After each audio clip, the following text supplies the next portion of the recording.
இயேசு கிறிஸ்துவின் நாமத்தில் உங்கள் எல்லாருக்கும் என்னுடைய அன்பின் வாழ்த்துக்கள். எப்படி இருக்கிறீங்க? நல்லா இருக்கிறீங்களா? சுகமா இருக்கிறீங்களா? பாதுகாப்பா இருக்கிறீங்களா? நம்ம பொல்லாத உலகத்தில் வாழ்ந்து கொண்டிருக்கிறோம். இது கடைசி காலம், கொடிதான காலம் என்று வேதம் சொல்லுகிறது. பல ஆபத்துகள் நம்மை சூழ்ந்திருக்கிறது. பொல்லாத மனிதர்கள் கூட நமக்கு பக்கத்திலே இருப்பாங்க. அவங்க தீங்கு செய்யும்படி, நமக்கு ஏதாவது ஒரு டிஸ்டர்ப் பண்ணும்படி. அதனால நம்ம பாதுகாப்பா இருக்க வேண்டியது ரொம்ப அவசியம். அதற்கு தேவன் ஒரு வாக்கு கொடுக்கிறார்.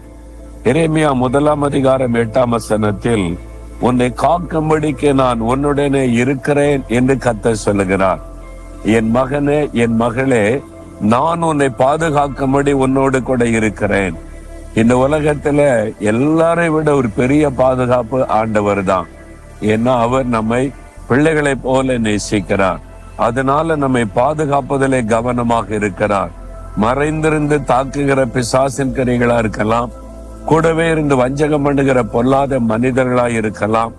யார் மூலமாக நமக்கு ஆபத்து வந்தாலும் அதை விடாதபடி நம்மை பாதுகாத்து நடத்துகிற ஒரு தேவன் நமக்கு இருக்கிறார். இந்த அமெரிக்கா தேசத்துல மற்ற நாடுகள் நம்ம இந்தியாவில் இருக்கிற மாதிரி புலி, சிங்கம், யானை போன்ற மிருகங்கள் எல்லாம் இல்லை. ஆனா கரடிகள் நிறைய இருக்குது. இந்த கரடிகளை நான் இந்த தேசத்துல பார்த்திருக்கிறேன். இந்த கரடி குட்டிகள் இருக்குதுல்ல, அந்த குட்டிகளோட இந்த கரடி வரும். இந்த குட்டிகள் எதை குறித்தும் பயப்படாது. ஏன்னா அந்த தாய் கரடி தன் குட்டிகளை பாதுகாப்பதில் ரொம்ப கவனம் செலுத்தும். குட்டிகள் இருக்கிற இடத்துல மனிதர்கள் போனாலே கரடி தாக்கிவிடும் என்பதாய் சொல்றாங்க. மற்றபடி அதை சேதப்படுத்தாது. குட்டிகளுக்கு ஆபத்து என்று சொன்னால் கரடி மூர்க்கமாகிவிடும், எந்த மனிதரையும் அதை பீறி போட்டு விடும் என்பதாய். அதே மாதிரி தான் ஆண்டவரும் அவருடைய பிள்ளைகளாய் இருக்கிற நம்மேல ரொம்ப கரிசனை உள்ள தேவன். நமக்கு ஒரு ஆபத்துனா அவர் சீறிக்கொண்டே எழும்புவார். தேவனுடைய பிள்ளைகளை தொட முடியாது. உன்னை தொடுகிறவன் அவருடைய கண்மணியை தொடுகிறான்னு சொல்லப்பட்டிருக்குல்ல, அந்த மாதிரி நம்மை பாதுகாக்கிற ஒரு நல்ல தேவன் இருக்கிறார். பிறகு எதுக்கு நீங்க பயப்படணும்? ஒண்ணும் பயப்படாதங்க.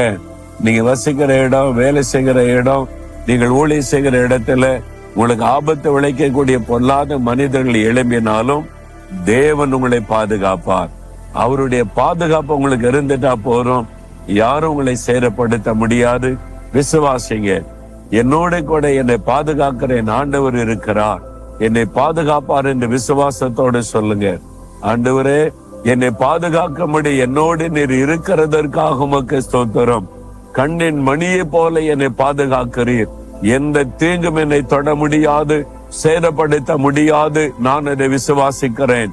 இயேசு கிறிஸ்துவின் நாமத்தில் ஆமேன், ஆமேன்.